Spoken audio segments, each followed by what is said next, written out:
بسم اللہ الرحمن الرحیم، السلام علیکم ورحمۃ اللہ۔ Chief justice of Pakistan justice Yahya Afridi کو اس چیز کا اندازہ ہو گیا، انہیں اس چیز کا پتہ چل گیا کہ پاکستان کے اندر اب مزید ان کی دال نہیں گلنے والی۔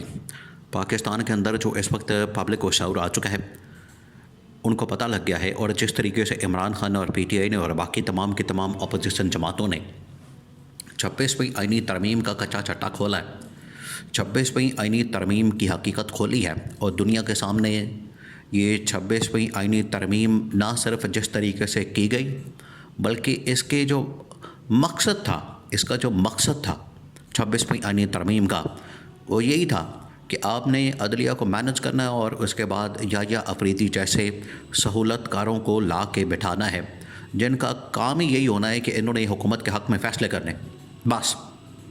اس کے علاوہ ان لوگوں نے کرنا کیا، ان کی ذمہ داریاں کیا، ان کی رسپانسبلٹیز کیا، کسی کو کچھ پتہ نہیں۔ تو چیف جسٹس کے اوپر پریشر جو ہے بہت زیادہ بلڈ ہو رہا ہے۔ اب چیف جسٹس ملاقاتیں کر رہے ہیں، اور تو ان کے پاس کرنے کو ہے کچھ نہیں، یا تو ان کے پاس طلاقوں کے کیس آتے ہیں، یا پھر وہ اب ملاقاتوں کے چکر میں نکل پڑے ہیں۔ اب پچھلے دنوں آئی ایم ایف کا ایک ڈیلیگیشن آیا ہوا تھا، آئی ایم ایف کا۔ اب آپ امیجن کریں، آئی ایم ایف کے ڈیلیگیشن کا کیا کام ہے کہ کسی ملک کے اندر جا کے وہ چیف جسٹس کے ساتھ ملاقات کرے۔ آئی ایم ایف کا تو کام ہوتا ہے وہ صرف اور صرف جا کے فائنینشیل معاملات دیکھتا ہے، اور زیادہ سے زیادہ وزارت خزانہ کے لوگوں کے ساتھ ملاقات کر سکتا ہے، کیونکہ ان کو وہ خزانہ کے معاملات کے بارے میں بتاتے ہیں اور ان کو وہ نالج دیں گے، انفارمیشن دیں گے۔ اس کے علاوہ ملک کے اندر کیا ہو رہا ہے ان کی جانے بلا سے، ان کو کیا فکر پڑی ہے کہ پاکستان کے اندر یہ تمام کی تمام اداروں کے اندر جائیں۔ تقریباً کوئی 15 سے 20 اداروں کے اندر یہ لوگ گئے آئی ایم ایف والے، جس میں عدلیہ بھی شامل ہے، جس کے اندر باقی وزارتیں بھی شامل ہیں، ان کے اندر گئے، ان سے ملاقاتیں کی۔ اچھا، ایک تو اس نے یحییٰ آفریدی نے آئی ایم ایف والوں سے ملاقات کر لی، ایک تو ویسے ہی اس کو انسٹال کر دیا گیا، تعینات کر دیا گیا آؤٹ آف ٹرن، کہ اس کی نہ کوئی ٹرن بنتی ہے، نہ اس کا نمبر لگتا ہے، نہ وہ سینئر جج تھا، اور آؤٹ آف ٹرن اس کو لا کے بٹھا دیا گیا، اس کو جج بنا دیا گیا، بعد میں اس کو چیف جسٹس لگا دیا گیا۔ تو آؤٹ آف ٹرن لا کے اس کو بٹھا دیا گیا اور چیف جسٹس بنا دیا گیا۔ تو ایک تو آئی ایم ایف کے ساتھ ملاقات ہوئی، آئی ایم ایف نے آ کے تو پھر یہاں پر رگڑا دے دیا، انہوں نے 26ویں آئینی ترمیم اور اس کے نتیجے پہ چیف جسٹس کی تعیناتی۔ دیکھیں، 26ویں آئینی ترمیم کا پاکستان کے اندر اگر کوئی سب سے بڑا بینیفیشری ہے تو وہ یہی ہے چیف جسٹس یحییٰ آفریدی۔ اب یحییٰ آفریدی وہاں سے ملاقاتیں کرتا کرتا اپوزیشن سے ملاقاتیں، اور اب قیدیوں سے ملاقاتیں بھی شروع کر دی ہیں۔ اب آپ اندازہ کریں، کوئی کام نہیں ہے تو قیدیوں سے ملاقاتیں کر رہے ہیں، تو عمران خان سے بھی یہ ملاقات کر لیں، کیونکہ اڈیالہ جیل کے اندر، دیکھیں اڈیالہ جیل سمیت پاکستان کے اندر جتنی جیلیں موجود ہیں، جتنی بھی جیلیں موجود ہیں، اس کے لیے عدلیہ نے ایک کمیٹی بنائی اور عدلیہ نے اس کے اوپر کام شروع کیا، اور عدلیہ نے یہ کہا کہ ہم ایک کام کرتے ہیں، ہم پورے پاکستان کے اندر جہاں بھی جیلیں موجود ہیں پورے پاکستان میں، ان کی جیلوں کے اندر ہم نے ریفارمز لانی ہے، اصلاحات کرنی ہے، اور ریفارمز لانے کے لیے، اصلاحات کرنے کے لیے ایک کمیٹی تو بنا دیں۔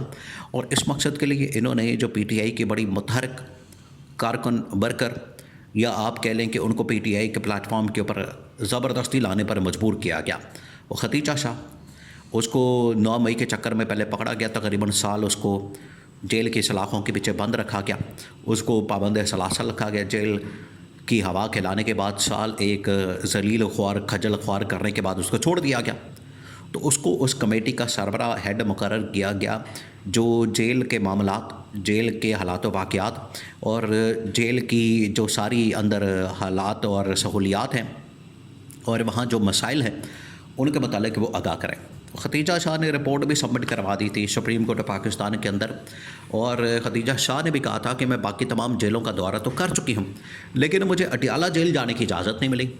اب اڈیالہ جیل کے اندر جانے کے لیے کون سا کوئی ایسا مسئلہ ہے؟ پیچھے پرابلم یہ ہے، پرابلم کہاں ہے؟ اڈیالہ جیل کے اندر دیکھیں چیف جسٹس تک نہیں جا سکا، اس کو ایکسیس نہیں ملی۔ ہونا تو یہی چاہیے تھا کہ چیف جسٹس بھی جاتا، جا کے وہاں پر ملاقات کرتا، جا کے وہاں پر نہ صرف اڈیالہ جیل کے قیدیوں سے ملاقات کرتا، بلکہ جو سب سے بڑا قیدی وہاں پر موجود ہے، قیدی نمبر 804 عمران خان، اس کے ساتھ جا کے بھی ملاقات کرتا اور دیکھتا۔ اور آپ کو پتہ ہے آج کل کیا ہو رہا ہے؟ دیکھیں یہ اس کی ناک کے نیچے ہو رہا ہے۔ اپوزیشن نے جب ملاقات کی چیف جسٹس کے ساتھ، تو اپوزیشن نے، پی ٹی آئی والوں نے سارے جیل کے اندر حالات و واقعات ان کے سامنے رکھے کہ عمران خان کے اوپر کس قسم کی سختیاں کی جاتی ہیں. کبھی اس کو آئسولیشن میں، کبھی اس کی میڈیسن کا مسئلہ، کبھی اس کو سہولیات کا مسئلہ، کبھی گھر والوں سے ملاقات اور پارٹی کے لوگوں سے ملاقات کا مسئلہ، کبھی اس کے اوپر سختیاں، کبھی اس کو قید تنہائی کے اندر رکھا جاتا. تو یہ تمام چیزیں ہوتی ہیں. تو یہ پی ٹی آئی والوں نے تمام چیزیں اس کے سامنے رکھی ہیں، چیف جسٹس کے سامنے. لیکن مجال ہے اس نے کوئی ایکشن لیا ہو، مجال ہے اس نے کوئی کارروائی کی ہو، یا اس کے اوپر کوئی بھی ایسا کام کیا ہو. آج آ کے اس نے قیدیوں کے ساتھ ملاقاتیں کی ہیں، باقی جیلوں کے لوگوں کے ساتھ. لیکن مزہ تب آتا، بات تب بنتی، یا اس کے اندر ملاقاتوں کا وزن تب پڑتا کہ جب وہ جاتا اڈیالہ جیل کے اندر، اور اڈیالہ جیل کے اندر جا کے عمران خان سے ملاقات کرتا. لیکن وہاں تک ایکسیس ہے کسی کی نہیں. وہ اس وجہ سے کہ اس کا مکمل کنٹرول جو ہے وہ تو اسٹیبلشمنٹ کے پاس ہے، اور عمران خان کئی مرتبہ بتا چکا ہے کہ اس کا کنٹرول تو ایک کرنل کے پاس ہے. تو کرنل کہاں رپورٹ کرے گا؟ کرنل اس گورنمنٹ کو تو رپورٹ نہیں کرے گا. کرنل تو اس سول حکومت کو یا شہباز شریف کو رپورٹ تو نہیں کرے گا.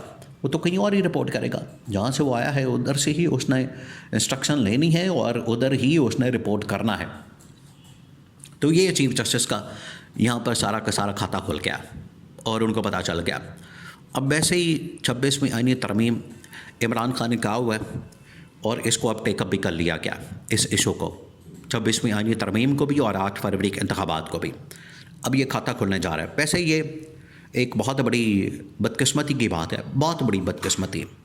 وہ یہ کہ جو بینیفیشری ہیں 26ویں آئینی ترمیم کے، جو بینیفیشری ہیں وہی 26ویں آئینی ترمیم کو سننے جا رہے ہیں. آپ نے کبھی دیکھا اس طرح سے دنیا کے اندر کبھی دیکھا ہو کہ ایک بندہ جس کا بینیفٹ حاصل کرتا ہے وہی کیس کا فیصلہ بھی کرے؟ یہ یہاں پر ہو رہا ہے، یہ تماشا لگا ہوا ہے. اور اسی طرح سے 9 مئی کے اندر اگر سیویلینز کا ملٹری ٹرائل ہوتا ہے، جو کہ سپریم کورٹ کے اندر اس وقت سماعت ہو رہی ہے اس کیس کی، تو جو ملٹری ہے، جو اسٹیبلشمنٹ فوج ہے، وہ تو اس کے اندر وکٹم پارٹی ہے اور وہی اس کا ٹرائل کر رہی ہے. اسی طرح سے جو 26ویں آئینی ترمیم کے beneficiary chief justice of Pakistan justice Yahya Afridi یا پھر آئینی بینچ ہے، وہی اس کی سماعت کر رہے ہیں، وہی اس کی حیثیت کا تعین کریں گے.